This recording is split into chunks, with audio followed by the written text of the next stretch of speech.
কেন এতদিন আমি ব্লগ দিচ্ছি না? কানাডাতে আমি কি কাজ করি সব প্রশ্নের উত্তর দেবো এই ব্লগে। হাই, আমি অর্জমা, বেঙ্গলি গার্ল ইন কানাডার নতুন একটি ব্লগে তোমাদের সবাইকে স্বাগত। কেমন হালচাল, কেমন কাটছে দিনকাল? আশা করছি তোমরা সবাই খুব ভালো আছো। তাই ভাবলাম চলো আজ একটা নতুন গল্প করি তোমাদের সঙ্গে। আজ যেদিন ব্লগটা করছি দিনটা ছিল বুধবার। কানাডাতে নিজের বাড়ি বলতে কোনো বাড়িই নেই। আমরা যে 15 তলার বাড়িটায় থাকতাম সেই বাড়িটা এখন আর থাকার যোগ্য নেই। এদিকে নতুন কোনো বাড়িও আমাদের জন্য অ্যালট করা হয়নি। ওই বিল্ডিং এরই 18 তলায় টেম্পোরারি বেসিসে আমাদের একটা রুম দেওয়া হয়েছে। যতই বিপর্যয় আসুক জীবন তো আর থেমে থাকে না। ফলে রোজকারের মতোই শাগনিকের অফিস যাওয়া রয়েছে এবং তার জন্য খাবার বানিয়ে দেওয়া, টিফিন করে দেওয়া সবগুলোই রয়েছে। অনেকদিন হলো কিছুতেই সময় পাচ্ছি না। আজকে ভাবলাম শাগনিক অফিস চলে যাওয়ার পর তোমাদের সঙ্গে একটু গল্প করি। তো অনেকেরই মনে হচ্ছে কেন একজন আমি ব্লগ দিচ্ছি না, কি আর বলবো। আগের যে বড় ব্লগটা করেছিলাম সেখানে দেখিয়েছিলাম যে আমাদের বাড়ি ছেড়ে দিতে হয়েছিল। তো সেখানে অনেকেই কমেন্ট করেছিলেন যে এটাকে বড্ড বাড়িয়ে আপনি বলছেন, বড্ড বাড়িয়ে বিশ্লেষণ করছেন। যাই হোক, তো অ্যাকচুয়ালি প্রবলেমে যে থাকে সেই বোঝে। অ্যাকচুয়ালি আমি ছোট্ট করে যা স্টোরিটা বলে দিই। পাশের বাড়িতে যে হট ওয়াটারের পাইপ সেটা রাত্রিবেলা মাঝরাতে আর কি বার্স্ট করেছিল। তো তার ফলে আর কি পুরো জল চুয়ে চুয়ে পুরো ফ্লোরটা একদম পুরো ইয়ে হয়ে গেছিল।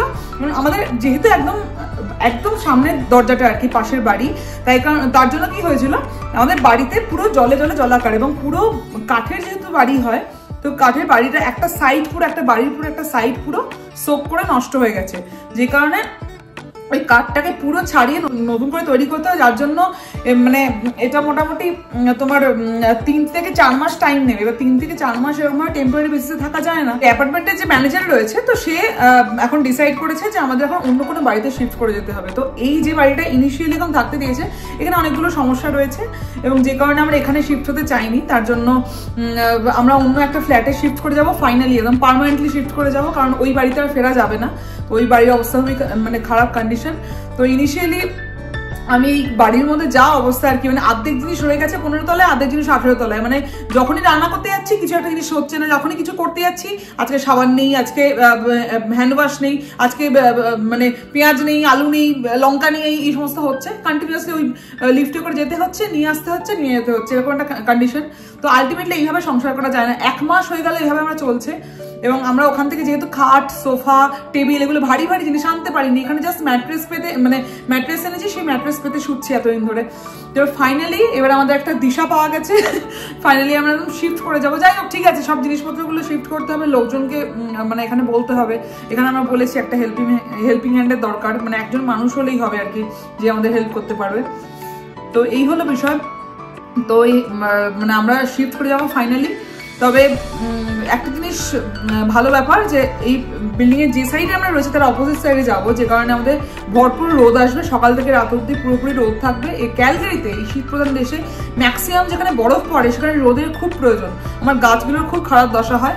তো ফলে আমি আশা করছি গাছগুলোর প্রাণ ফিরে পাবে এবং গাছগুলো একটু খিলখিলিয়ে বাড়বে, যেটা আমি চাই অ্যাকচুয়ালি। মানে আমি গাছগুলোর জন্য কি না করি, এত কিছু করতেই হয় না। এগুলো সব ইনডোর প্ল্যান্ট, সবাই বলে নাকি এমনি জাস্ট এমনি নাকি খুব সুন্দর করে বেড়ে যায়। আমার বাড়িতে কিছুতেই পারে না। তো এবার রোদটা পাবে, আশা করা যায় আমার গাছগুলো আবার খিলখিলিয়ে উঠবে, আর খুব হ্যাপি তার জন্য। তো 3-4টে বাড়ি আর কি দেখিয়েছে আজকে। তো ফাইনালি কোন বাড়িতে আমরা শিফট করবো সেটা আমাদের মেলে জানাবে। মোস্ট প্রবাবলি এই উইকেন্ডে হয়তো শিফট করে যাব। তো সব কিছু জিনিসপত্র নিয়ে আবার নতুন করে, তো দেখা যাক, হোপিং ফর দ্য বেস্ট। তো এই হলো বিষয়। মানে এমন অবস্থা, মানে আমাদের এখানে তো কন্ট্রাক্ট রিনিউ করতে হয়। তো কন্ট্রাক্ট রিনিউ করা হয়েছে 1 মার্চ, আর জাস্ট মানে রিনিউয়াল হয়ে যাওয়ার পর 1 সপ্তাহের মধ্যে এই অবস্থা। নাহলে এই বিল্ডিংয়ে মানে থাকার কোনো পয়েন্ট ছিল না। বাট এখন যে বাড়িগুলো দেখিয়েছে সেই বাড়িগুলো আমাদের বাড়ি থেকে অনেক বেটার দেখতে এবং ভালো বাড়িগুলো। তো সে কারণে যদি সেট হয়ে যায় তাহলে হয়তো থেকেই যাবো এখানে। এই হলো বিষয়। তো আলটিমেটলি এমন অবস্থা হলে বাড়ি ছাড়তে হলো, তো আবার নতুন বাড়িতে শিফট করতে হলো। যাই হোক, এবার নতুন ব্লগে নতুন বাড়ি দেখানো হবে। ইনিশিয়ালি এখন শাগনিক অফিস চলে গেছে, আমার যাবতীয় কাজকর্মগুলো করে নিই। আজকে আমার অনেকগুলো কাজ রয়েছে, তো সেগুলো সব করে ঠরে নিই। তো ফাইনালি এই হলো বিষয়। এই কারণে আমি ব্লগটা দিতে পারিনি, কারণ আমি মানে এতদিন ধরে যা অবস্থা, বাড়িতে ঠিক করে থাকতে পারছি না। কি করে ব্লগ শ্যুট করব? আমার কোনো ইকুইপমেন্ট নেই, কিচ্ছু নেই, কোনো পজিশনই নেই যেখানে শ্যুট করবো। তারপর নোংরা একটা বাড়িতে কতগুলো জামা কাপড় এরকমভাবে রাখা আছে, নলদার এরকম একটা বিষয় এই বাড়িতে। আর অ্যাকচুয়ালি আমি খুব পিটপিটে ছোট থেকে, তো আমি একটু গোছানো না থাকলে আমি বাড়িতে থাকতে পারি না। এই হলো বিষয়। তো যাই হোক, মোস্ট প্রবাবলি নেক্সট ব্লগে দেখাবো আমাদের নতুন বাড়ি।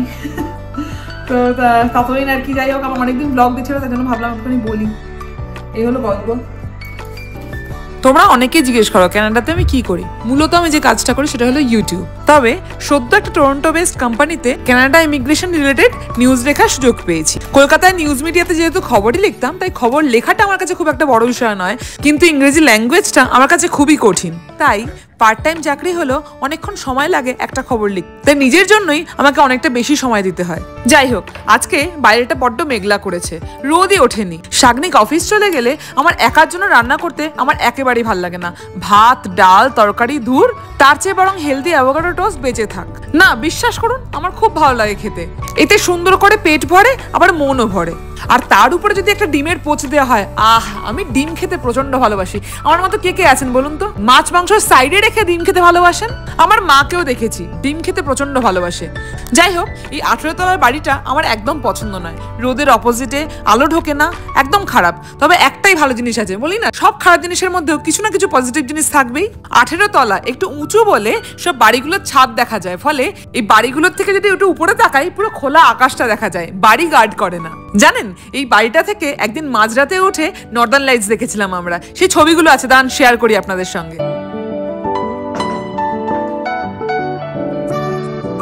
আজ শাগনিকের অফিসে নাকি হেভি চাপ, এসেও তাই জন্য আবার বসতে হয়েছে। তাই জন্য আজ বিকেলে আমাদের একসঙ্গে বসে চা খাওয়াটা হলো না। তাই জন্য ভাবলাম চলো আজকে বারান্দা দিয়ে আমাদের এই 18 তলার বারান্দা থেকে কি কি দেখা যায় সেগুলো তোমাদেরকে দেখাই। চলো। এত উপরে থাকি, তাও এই পায়রার উপদ্রবে শেষ হয় না। যেহেতু এই বারান্দাটায় আমরা বেরোই না, তাই জন্য একগুচ্ছ পায়রা এখানে বাসা বেঁধেছে এবং তারা এখানে পটি করে নোংরা করে রাখে। সে মানে একাকার কাণ্ড। আচ্ছা, এই যে দূরে পাহাড়টা দেখা যাচ্ছে, সেটা আমাদের 15 তলা থেকে দেখা যায় না। এটার নাম নোজ হিল পার্ক। ক্যালগারিতে প্রথম যখন এসেছিলাম, তখন রকি পর্বত সম্পর্কে আমাদের খুব একটা ধারণা ছিল না। তখন এই আরবান পার্কটা একটা টিলার মতো, ফলে এইটুকু পাহাড়ে চড়েই আমরা কি খুশি হয়েছিলাম। যাই হোক, এই যে 1 মাস টানা রয়েছি, আজকে বিকেলে বারান্দাটায় বেরিয়ে বেশ ভালোই লাগছে বলুন দেখতে। যাই হোক, ওদিকে শাগনিকের অফিস কমপ্লিট, যাই একটু আড্ডা দিয়ে আসি। তবে দেখা হচ্ছে পরের ব্লগে। আজকের মতো বাই।